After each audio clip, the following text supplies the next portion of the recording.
Russia, Moscow, 1992. A city caught between two worlds, the old Soviet order collapsing and a new, ruthless capitalism rising from the ashes. Money was power, and power was everything. The rules were gone, and the streets belonged to those brave, or brutal, enough to take them. You could buy anything: loyalty, protection, even justice.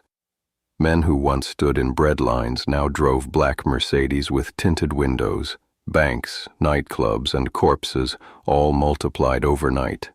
The government called it transition, the people called it survival, and in the middle of this chaos, a ghost began to move silently through Moscow's underworld.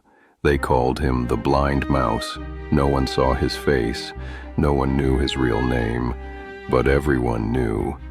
When the mouse came for you, you were already gone. Russia, Moscow, 1992. I remember when Moscow felt like no one was in control. The collapse of the Soviet Union shattered more than buildings. It shattered trust, order, rules.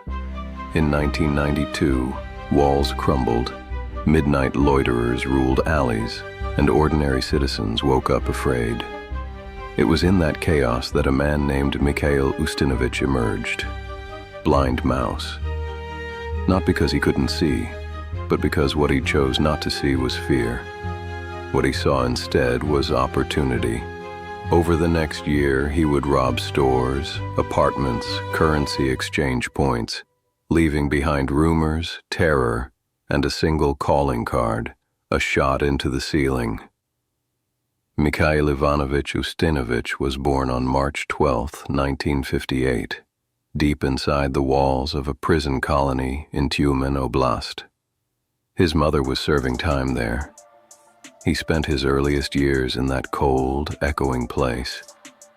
At age 2, authorities sent him to a boarding school. The bleak corridors, the orphaned children, the guards with tired eyes, that was his cradle. He had trouble seeing. In a fight at school, he was seriously injured.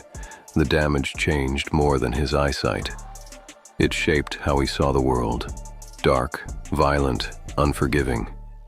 And when he was released, Russia was changing too. No work, no safety net. Shops were empty, people were desperate. Mikhail turned to petty theft: small stores at dawn, packages in elevators, cab fares unpaid. He was invisible, yet notorious. The boy who never stayed invisible after a crime. By 1992, he fully entered the game. Criminals were no longer in shadows. They needed faces, reputation, and Ustinovich understood that. To be remembered was a power. Forming his gang, Ustinovich didn't seek anonymity. He assembled men loyal, ruthless: Nikolai Grisko, Armen Sargsyan, Artsrun Karyan. Together they targeted Svet stores, lighting equipment shops that were poorly guarded in the gaps of post-Soviet supply chains. The takings were millions of rubles at a time, massive sums then, though by modern standard perhaps small. One of their signatures: after a raid, a robbery, a burst of gunfire, they'd shoot into the ceiling just to announce themselves. To let people know, we were here. He robbed exchange offices, sometimes in bright daylight. He robbed apartments dressed like a policeman. No mask, no fear. But strength breeds attention. Witnesses talked. The police reports piled up. In one robbery, he left behind his hat, a common black cap. It would become a key clue. Fingerprints, blood traces, a witness who recognized it. Meanwhile, rumors spread that Ustinovich worked with corrupt police officers, that he paid off officials, that he had safe houses. In the lawless wilds of 90s Moscow, those with patience and boldness thrived. By 1993, Moscow had become a chessboard of violence. Street gangs controlled entire districts.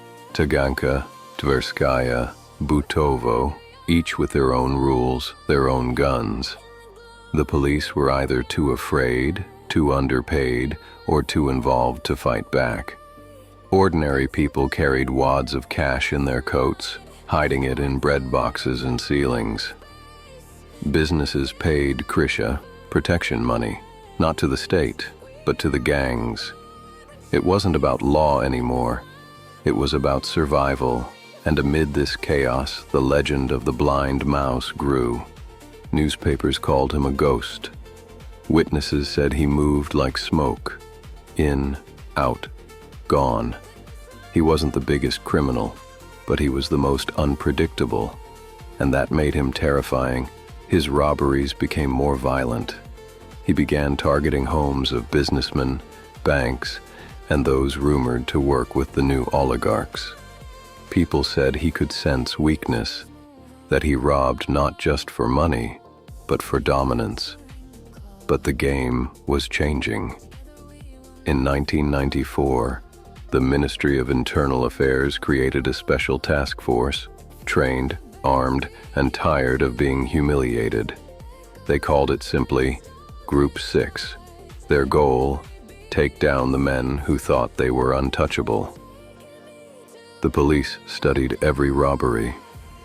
The pattern was clear. The blind mouse struck at night, avoided cameras, and used the same model of weapon, a TT pistol stolen from a police storage. One night in February 1994, a tip came from an informant, a small-time dealer who owed money. He said Ustinovich was hiding in a rented apartment near Yasenevo with 2 of his men. The operation began before dawn. Snow was falling heavy. The officers surrounded the building quietly, no sirens, no shouting. When they broke the door, Ustinovich fired first. A bullet hit one officer's vest, another shattered a window. Within seconds, gunfire filled the corridor. When it stopped, Ustinovich lay on the floor, bleeding, still clutching the gun. He survived, barely. After his arrest, Moscow's newspapers exploded with headlines. The blind mouse caught. The ghost of the 90s unmasked. But when police took his photo, something didn't add up. Ustinovich was only 32, but he looked 50. Gray hair, sunken eyes, scars running down his arms. He didn't speak for days.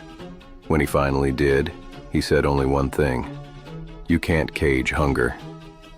Investigators uncovered millions in stolen goods, gold, weapons, foreign currency. But most of it was gone. They suspected he had partners in law enforcement, even in politics. At his trial, the courtroom was full: reporters, victims, criminals. When asked why he did it, he smiled faintly and said, "Because everyone else did." That one sentence became the headline of the decade. In 1996, the blind mouse was sentenced to 20 years in prison, but he served only 12. When he was released, the Moscow he once ruled was gone. Skyscrapers had replaced kiosks. The gangsters were now businessmen, or buried. He walked the streets alone, unnoticed. No one recognized him. No one remembered his name, and maybe that's how he wanted it. Rumor says he disappeared again. Some say he fled abroad, others say he died in a small town outside Ryazan. But one thing is certain: his legend became part of the city's DNA, a reminder of how close power and desperation once stood in Russia's wildest decade. The 1990s in Russia weren't just about crime. They were about chaos, survival, and rebirth. The blind mouse wasn't a hero, but he was a mirror. He reflected what happened when a nation lost its balance, and men mistook fear for freedom. Today, people still tell his story in hushed tones, not because they admire him, but because they remember what those years felt like. And maybe That's why his legend still walks these streets, not as a man, but as a warning. The 1990s in Russia weren't just about crime. They were about chaos, survival, and rebirth. The blind mouse wasn't a hero, but he was a mirror. He reflected what happened when a nation lost its balance, and men mistook fear for freedom. Today, people still tell his story in hushed tones, not because they admire him, but because they remember what those years felt like. And maybe that's why his legend still walks these streets, not as a man, but as a warning.